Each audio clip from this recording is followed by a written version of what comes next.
Okay, this is how I'll do this.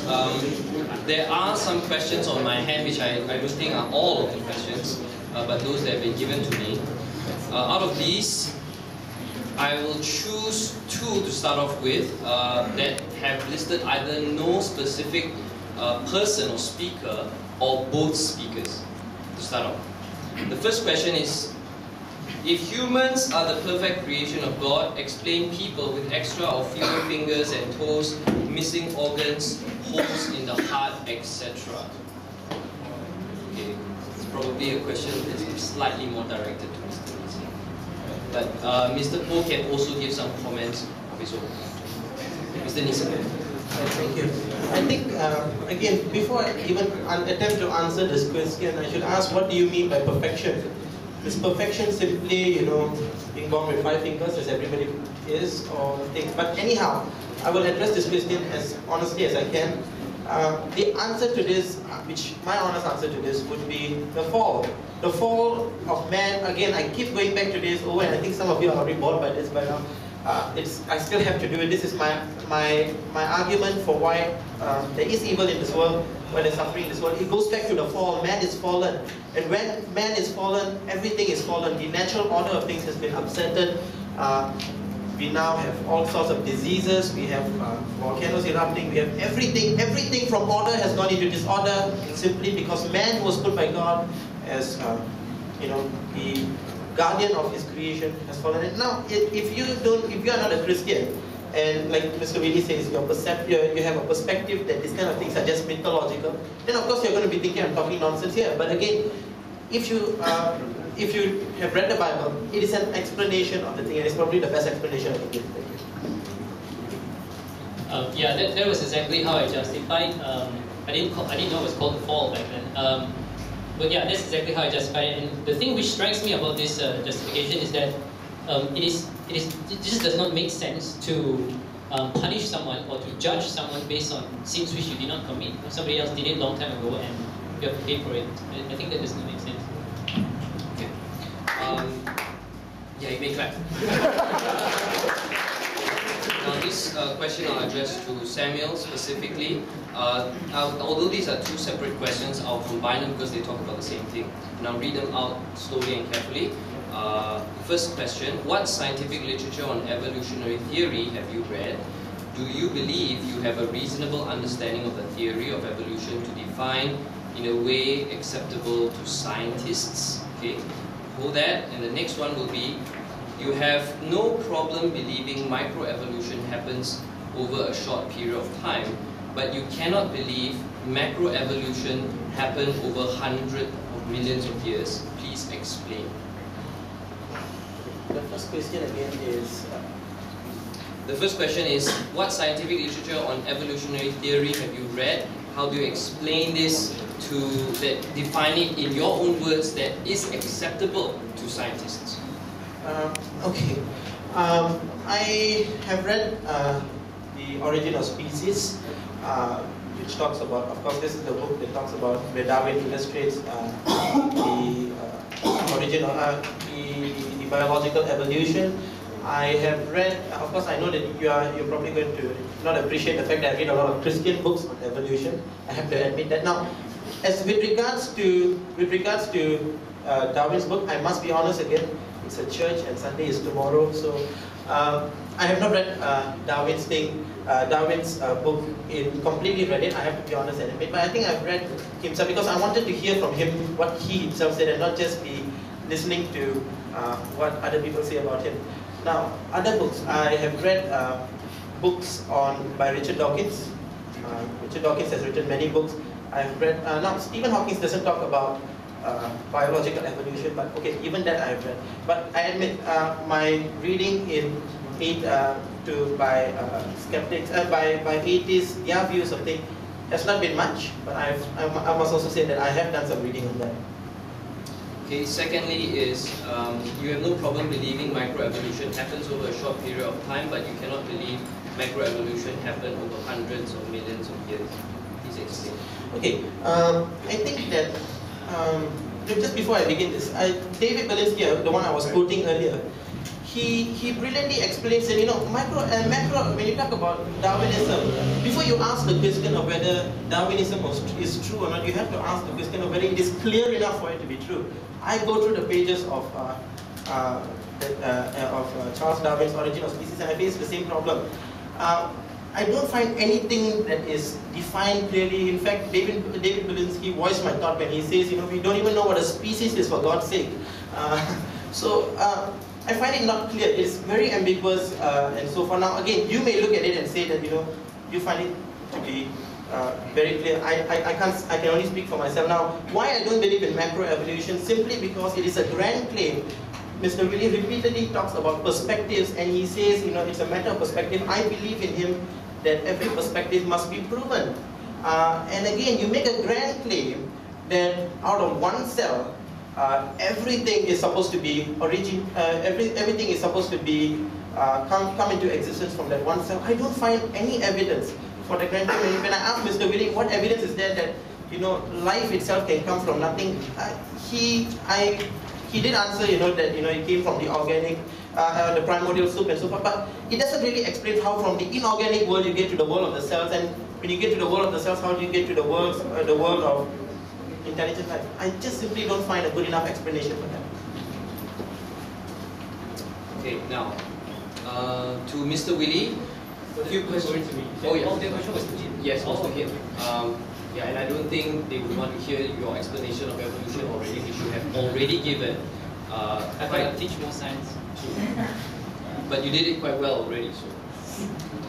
Okay, now for Willie, how does the conscience, where does the conscience come from? Is it from evolution? You have a few questions, but I'll just take them one by one. Okay, does the conscience come from evolution? I think the conscience comes from the brain. Your thought processes comes from your brain. So yes, the structure of the brain basically gives us all the things which we need to process thought and so on. So yes, I do think consciousness comes from evolution. There's a couple of theories. Again, this is something which I keep saying. You don't point at science and say prove everything now, or else I believe in God. It doesn't work that way. Right? Science explains to you in incremental steps. It acknowledges what it doesn't know, and we don't know. Okay, and there's a couple of scientists actually studying this, and there's a couple of theories. There's a theory that talks about kin selection. You would actually select people close to you to propagate your gene. They talk about group selection, where if you realize, not whether you realize or not, but if a group usually functions well in a community and that community can protect itself, naturally that gene will survive. So groups which develop tendencies, whatever chemicals in your brain that makes you more loving to your people. The reason why you have attraction to people is precisely because of your genes, by the way.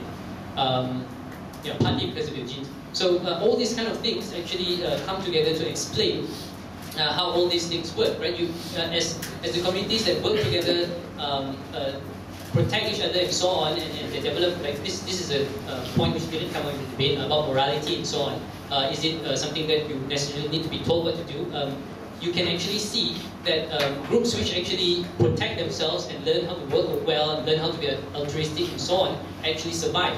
And if you don't learn how to do these kind of things, you die. And you can see this in monkeys and so on. They love each other, they protect each other, they do a lot of monkey things, but they do things which are amazingly human-like. And if you watch these videos and you learn what anthropologists have found, this would be your conclusion as well. Two more questions. When you were talking about one of the main reasons why you turned atheist, was when you asked questions about the origins of the Bible, you did not explain further. What were the questions that caused your conversion to atheism, if that is an accurate way to use it? I actually converted to agnostic first, technically. So I read about check out the Jehovah's Witnesses. They are very good at this. The fact that the Trinity doesn't exist in the Bible. I can do a little bit of this evangelist thing as well. I did this a lot when I was a Jehovah's Witness. I was talking to Christians and saying, do you guys know that the word cross doesn't exist in the Bible? Do you know that the word Trinity doesn't exist in the Bible? The place where it says God and the Son are one is actually said in another location where it says the rower and the guy guiding the boat or something like that are one. Do you know the fact that the Council of Nicaea ages ago actually elevated the Holy Spirit to the status of Godhood, and then in a separate council elevated Jesus to the, which one was it first? I can't remember. I think Jesus first and then the other one. And both of these councils was actually a council of cardinals and people who are deciding, they're having a meeting like our Senate, our political bodies, and they're trying to decide what is the truth so that everybody will be on the same page. And this is actually what decides what you believe in today. Nobody tells you where it actually came from. Who decided which of the books should be in the Bible? If you go to different denominations, you will notice that the Bible have different paragraphs. Actually, this is one of the major triggers. Right? So there's a lot of things. There's a lot of things that can trigger it, and when you read it, there's so much facts. It's like the whole internet worth of it. Sorry. Okay. Next questions. I know about microevolution, but DNA can only decrease information. Why can human evolve from monkeys when DNA needs to increase information? That's the first one about evolution. There are two questions about evolution. What is evolution, or why is evolution reasonable when it is the one that has caused racism, white men killing aborigines because they were primitive compared to them, and how is it reasonable when these people are considered worthless? Suicide has risen when evolution is presented. I don't quite really understand the structure of this question, but you just give it a shot. Yeah. Okay, applying my principles to myself on the increase in information, I don't know. Actually, there's a video of this. When I was preparing for this debate, I actually saw somebody asked one of the atheist debaters about this. How can DNA actually result? There's an answer out there that I know, but I don't know. Maybe if you really want to know, you can ask Paul after this. I'm not sure whether he knows. You're an evolutionary biologist. Oh, Evo guy here. Okay, then you can ask Chubing. The other one was about how, yes, how do you know that the guy who went and decided that people are not good enough actually shouted, evolution, let's kill all those black people? I mean, where, you know, like, how does evolution factor into this? People don't like people they don't know, right? That is the reason why these things exist. Nobody runs around shouting, you know, you may have a feeling that you're better than somebody else. I mean, this is something which happens in society, whether science explains it to you or not. Right? So I don't think that you can actually attach this and say because evolution explained this, now we go around like bashing everybody about this. But another point to make is that even if the guy running around shouting evolution did use it as an excuse to kill everybody, what does it have to do with me? I didn't do that. You know, like you can't say atheism sucks and stuff like that just because one person did it. You notice that the debate tonight wasn't about like who was nice or was the Christian an awesome guy or was the atheist an awesome guy. We're talking about principles and how valid those principles are, or how valid those truths are, not about who did what and whether it was good or not. Okay, another question. Generally, your justification is not that God does not exist, but in general, the logical point of the existence in itself that does not hold. If so, why do you believe the world is a better place without this theory of its existence? I don't think that the world is a better place. Oh, hold on, I do think that. The reason, but this is not really God's existence kind of thing. Like for me personally, if God actually does exist out there and it doesn't do it in that deist position, for example, I don't think it changes anything. But the deist position, on the other hand, that God is here, is all powerful, blah blah. He wants you to worship Him and He expects you to pray 5 times a day. Think about the amount of time you spend in prayer. Think about the amount of time you spend trying to figure out what He wants you to do. I mean, like it took time to think up thoughts and to arrange things and to understand things from certain perspectives. Think about how if you had spent all that time, doing something awesome, like learning an instrument, maybe solving a mathematical equation or something like that, you would have made such a huge difference in the world. I think that, and this is I'm not sure whether it's a question of like on-off switch kind of thing. This is the effects of what religion has, and I guess that's not really the topic of the debate tonight, right? But on the other question, like, is there a reason? Reality is reality. Truth is truth. I don't have a preference whether God exists or He does not. If this is the world, then I take it. I don't have a preference whether water flows and whether matter stays still. This is truth, and I evaluate this and I decide what to do in my life based on what I know will happen. Right, so that's common sense. And one question for Mr. Nesan, do you believe in free will? If so, does the omniscience of a God not contradict free will? Did God know beforehand that you would choose to participate in this debate? If so, did you have a choice? Yeah, I do believe in God's free will. So the second half of the question again, please. Okay. Do you believe in free will? If you do, does the omniscience of God not contradict free will? I don't think the omniscience of God contradicts free will, because it's not so much that God knows what you're doing and preordains your every movement, and I'm supposed to scratch my head now, I'm supposed to turn the mic switch off now. I don't think God does that. I think God gives you free will as in this is the difference between creating robots and creating humans. God can create robots to mimic I love you, I love you, I love you, and there's nothing about that. But the moment you create free will, you create the potential for evil. Because when free will comes, you have the right to choose, and you have the right to not choose. So you have the choice to love God, you have the choice not to love God. So I think there's nothing to do with the omniscience of God. God knows what will happen, but He still chooses you freely. I think this proves that God is, this actually emphasizes the omnipotence of God. And in spite of His free will, not because of it, in spite of free will, in spite of even though He gives you free will, He can still afford to find another way to unite mankind with Him. Okay. Did God know beforehand that you would choose to participate in this debate? If so, did you have a choice? Yeah, I think I had a choice, and God knew that I would make the choice to participate in this debate. I don't see the conflict here, and I think perhaps someone needs to be a bit more specific, because I don't see the conflict. God knowing I'm coming into this debate, and what has that got to do with me changing my mind? If I had changed my mind, wouldn't God also have known that I'm going to change my mind? So it is not so much that I'm asserting that God is predestinating me to come into this debate, to tap this computer at this point of time. I don't think there's a conflict between that, or at least I don't see it. Somebody needs to point it out to me. Can I comment on that? Actually, yeah, that is actually, I found trouble. I found trouble trying to figure that out as well. But I think the basic argument is this: that if God knows everything, then He already knows what you're going to do. So free will, like being random, like we say computers can't just, this is two computers, computer engineering. Like if you were to say that I don't know right now whether I'm going to move this pen left or right, and you have to make a decision. Nobody knows the decision. Even I don't know whether I'm going to move it left or right or not. So that's the point. If somebody already knows it, doesn't that mean that it can only go left? And if it can only go left, because some guy already knows it's going to go left, doesn't that mean that it was my choice in the first place? Again, when I talk about God's omniscience, I mean it in a way that God is not confined to our time. That's what I mean when I say omniscience.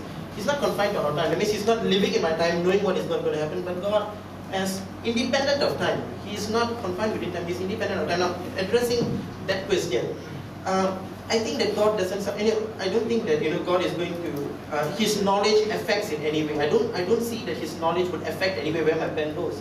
I don't see that. I don't see the conflict at all. Supposing my pen was supposed to go this way, it went this way. God knew it was going to happen. God never influenced it. It just went that way. So I don't see the conflict at all. Unfortunately, because we actually have a bit of time, so I just want to make a comment to the question, and I think maybe Mr. Nesan has not really fully grasped what the intention of the question is actually saying. Maybe I can clarify, and I'll give you a little bit of time, alright? Not too much, maybe 1 minute, right? And to just, what is a God that gives people the free will to choose Him, and yet has omniscience to know that these people will eventually still choose to reject Him? Then the whole concept of the free will is no longer relevant at all, because God, in a sense, is in some ways creating creatures that will kill themselves. How can you justify a loving God that would create creatures who would consciously, and He will allow that in a sense, to choose eternal damnation? If you were to phrase it in that way, then I have to come and say to you, I really do not know. At least I would have to do more research than I really do not know. If you phrase, because my problem was this, I did not understand the question in the way it was phrased. Thank you to Yoshua for phrasing it in that way to me. But if you were to phrase it in that way, I really don't know. It's like one person mentioned. I'm going to have to chew on that. Right. And finally, the last question for the both of you: can morality exist without the existence of God? Not convenient. But I actually already answered this. I think yes. So the evolutionary thing is part of it. Evolution may have put us on the right path, put us in sort of selected people who had a tendency towards altruism. But these days we have this thing called reason, and yes, we have this thing called free will, right? And I don't think any human being would actually say that killing people are good or bad. And those who think so, again, this is natural selection. Those who think that killing each other are bad, what you can do is you can just dump them somewhere and they'll kill themselves eventually, right? Then they'll be gone, so we don't have to deal with them, right? So in a way, natural laws apply. And I like Dawkins' response to this. What he said was, to this question was, do you honestly believe that before Moses came down for the mountain with the 10 Commandments, everybody down there were killing each other, doing weird things and stuff like that. And the moment he said, took out the tablet and said, "Thou shalt not kill," and everybody went like, oh, we should kill. Oh, okay, we'll stop doing that. I mean, it obviously doesn't happen like that. There has been some morality there that came from somewhere, right? So, yeah, that would be my answer. My answer to that would be no. If God doesn't exist, no. You can talk about morality. It will all boil down to your definition of morality. If your definition of morality is just doing things like Kelly Shagan, is it Shelly Kagan or Kelly Shagan? He is an atheist who says that morality is simply a byproduct of our evolution, like Willie said. And we choose to do things which are good, which is basically helpful for mankind. And we choose to, on the other hand, that is good. And if we do something evil, it will be something which is unhelpful for mankind. Now this raises a problem to me because Hitler, I think, I do not want to characterize him as an atheist, but I don't believe he was a believer as well. Now Hitler believed in what we call, survival of the fittest, and he eliminated, this was in the Nazi policy, the Third Reich, he eliminated the weaker thing. Now I'm not saying that atheists are supposed to do this, no, by no means. All I'm saying is this mentality went in because it's a simple philosophy. If let's say to protect my people is the ultimate good, then why shouldn't I kill another group of people to protect my people? Morality becomes subjective. Without God, morality is subjective. That means I decide for myself what is moral, you decide for yourself. We have got no objective grounds for grounding morality. Only if you invoke God, you have an objective grounds for invoking morality. Otherwise, how do you decide whether something is more evil than the other? It's just basically how helpful it is for man. Belching at the dinner table would be no more evil than killing another person because it's both unhelpful for man. And I hope this point is the thing that we cannot have objective, we can have moral laws and so forth, but if you want to have objective moral laws that is universally applied, you would need to have God in order to ground that. Can I respond to that response? Well, we do have 5 more minutes. This is a funny thing. The Hitler example, he died. They weren't very happy that he wanted to kill so many people, and a whole bunch of people around the world united and killed, or at least caused him to commit suicide. They lost. That is the point. Morality can be subjective, and people can do really stupid things because people are dumb. And whether or not Hitler was an idiot. Whether or not he saw that this is going to happen to him, the thought that him and a couple of idiots together with him thinks that they can conquer the whole world and claim that everybody else is not good enough, that's what happens to you. And that is natural law, that is human morality. We are responding to it.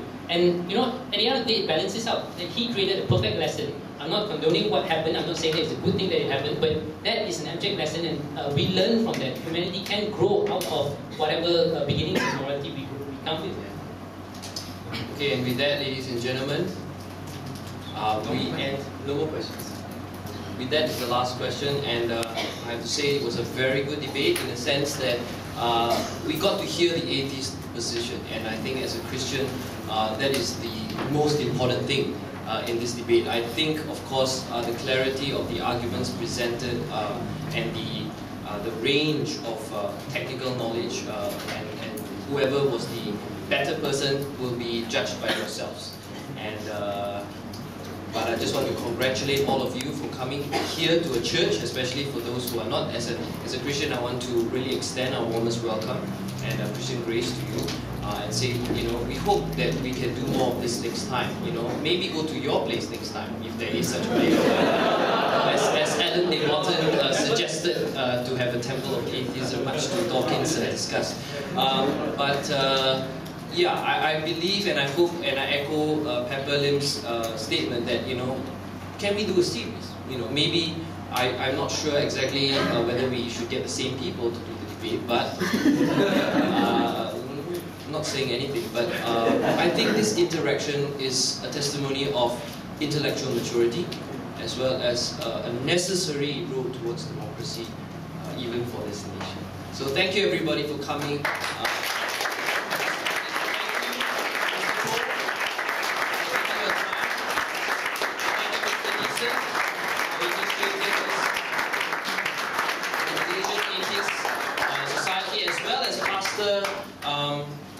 For opening up his church for this event. Thank you everyone. Good night. Sorry, and I hand over the time back to the MC. I'm sorry.